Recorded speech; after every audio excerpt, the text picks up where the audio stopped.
Introduction.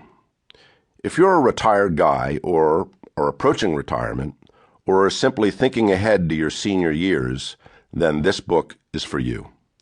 You may be in the sweet spot of life, reeling from a crisis, struggling with unforeseen issues, or somewhere in between.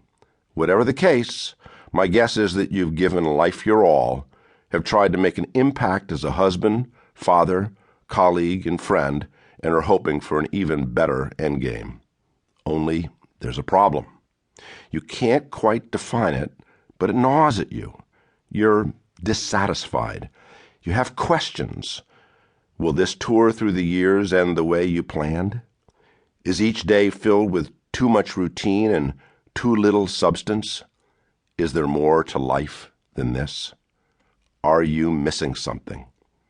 These are common questions, especially near the end of a career, after many years of marriage, or when the bloom is off the rose of retirement. I know the feeling because I've been there myself.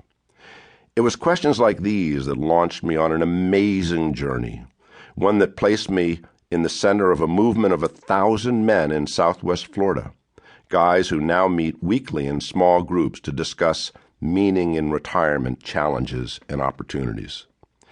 This book has grown out of 10 years of intimate conversations with many of these men. It addresses the prominent and growing concerns of those of us who sense, like the poet Andrew Marvell, time's winged chariot hurrying near. We can't reverse our body's aging process. There's no reason, however, for our spirit to remain stuck in a holding pattern. We're capable of much more. We can make the rest of our lives the best of our lives. In the final chapter of his classic work, Mere Christianity, C.S. Lewis provided a picture of what I'm talking about. He was not referring to someone who only tinkered with a few adjustments, but to a person entirely transformed. He called it the new man. Already the new men are dotted here and there all over the earth. Some, as I have admitted, are still hardly recognizable, but others can be recognized. Every now and then one meets them. Their very voices and faces are different from ours, stronger, quieter, happier, more radiant. They begin where most of us leave off. They are, I say, recognizable, but you must know what to look for. They will not be very like the idea of religious people, which you have formed from your general reading.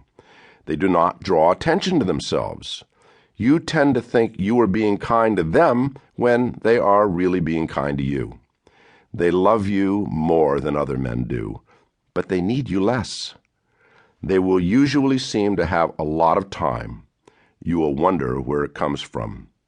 When you have recognized one of them, you will recognize the next one much more easily. Does Lewis's description resonate with you? Have you ever met someone like this? You can be one of these people. There's a new man inside each of us, eager to be reactivated after a time of neglect or simply waiting to be discovered and kicked into gear. What I'm proposing through this book is a journey of the Spirit, a chance to press the refresh button of your life.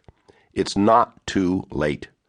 Your new man is waiting for you, ready to be awakened. It's the best journey you'll ever take. Chapter 1. Let's get real. To get our new man journey started in the right direction, we've got to be honest with ourselves about who we are and where we're going.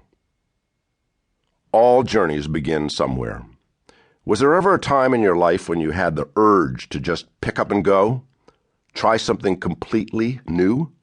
Break the mold, shake it up, maybe even change your life? Do you remember the excitement, the anticipation?